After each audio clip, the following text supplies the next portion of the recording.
Բարև ձեզ հարգելի բարեկամներ, առողջություն բոլորիդ, խնդրում եմ գրանցվեք, տարածեք, հավանեք, խնդրում եմ գրանցվեք, որպեսզի մեր հաղորդումները ավելի մեծ ծավալ ստանա։ Մեր ունկնդիրներից խնդրում եմ խոսենք բերանի տհաճ մասին։ Այսօր խոսենք դրա մասին, ինչից է կարող է առաջանալ բերանի տհաճ հոտը, որտեղ դա այդքան հաճելի երևույթ չի։ Բերանի տհաճ հոտի պատճառները բազմազան են, հարգելի բարեկամներ։ Բերանի տհաճ հոտը կարող է առաջանալ բերանի խոռոչի հիվանդություններից, լորձաթաղանթի լնդերի բորբոքումից, ատամնափուտից, կարող է առաջանալ ըմպանի եւ կոկորդի բորբոքումներից, գլանների, այսինքն նշիկների եւ ձայնարարերի քրոնիկական ախտահարումից, առաջանում է քթի խոռոչի լորձաթաղանթի եւ հավելյալ խոռոչների բորբոքումից, որոնք կարող են լինել թարախային եւ գա տհաճ հոտ, կարող է առաջանալ կերակրափողի եւ ստամոքսի հիվանդություններից, բրոնխիտներից քրոնիկական, թոքերի բորբոքումից, տուբերկուլյոզից, թոքի աբսեսից, առաջանում են նաեւ լյարդի ցիրոզից, դիաբետից,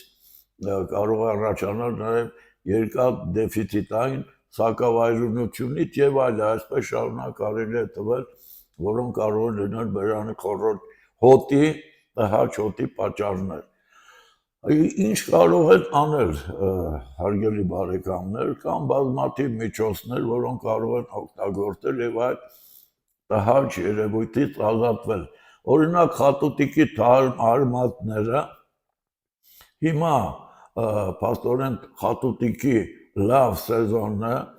հարմատները դալար են, հյութալի, կարող եք անել, լվանալ եւ ուտել։ Նա ոչ միայն կտրում է բերանի տհաճ հոտը, նաեւ օգտակար է բերանի խոռոչի բորբոքումների, լնդերի, բերանի լորձաթաղանթի բորբոքումների համար։ Կարող եք օգտագործել դափնու տերևը, դափնու տերևը օրական մի քանի անգամ կարող եք ծամել եւ այդ հյութը իհարկե կուլ տար։ Լավ են գիհու պտուղները եւ փշատերևը։ Գիհու պտուղներից եւ փշատերևից պատրաստում եք եփուկ եւ դրանով օրվա ընթացքում մի քանի անգամ ողողում եք բերանի խոռոչը։ Դա հրաշալի միջոց է բերանի լորձաթաղանթի լնդախտի բուժման համար։ Կարող եք վերցնել կաղնու կեղև։ Կաղնու կեղևը ունի դաբաղող հատկություն, կարող եք պատրաստել եփուկ, 3 ճաշի գթալ կաղնու կեղևը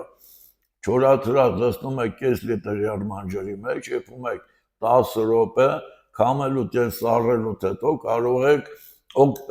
բերանի խոռոչի ողողումները օրվա ընթացքում բազմաթիվ անգամ կատարեք։ Լավ արդյունք է տալիս նաեւ օշինդրը։ Օշինդրը հրաշալի միջոց է եւ շատ առողջարար։ Օշինդրի եփուկը, օշինդրի եփուկ պատրաստելու համար 3 ճաշի գթալ չորացրած օշինդրը դնում եք կես լիտր ջրի մեջ, դարձյալ 10 րոպե դանդաղ եփելուց հետո քամում եք, սառելուց հետո օրական մի քանի անգամ ողողում եք բերանի խոռոչը։ Լավ արդյունք է տալիս նաեւ սուրճի հատիկները ծամելը։ Սուրճի հատիկների ծամելը կտրում է նաեւ սոխի սխտորի հոտը, ինչպես նաեւ ալկոհոլի հոտը։ Եվ այսպես շարունակ հարգելի բարեկամներ, կարող են տվել բազմաթիվ միջոցներ, դաղձի թուրմը, եփուկը պատրաստելով եւ ողողելով։ Այսօր այսքանը բերանի խոռոչի մասին, հարգելի բարեկամներ, գրեք ձեր կարծիքները, գրեք թե ինչի մասին կուզենք խոսել, տեղեկատվության եւ բուժման համար դիմում եք Պուշկինի 38։ Այդ բոլոր ինչ որ ասում են գրված է իմ գրքերում, գրքերի մասին առանձին խոսանք, առողջություն ձեզ, մի շնորհ հանդիպում։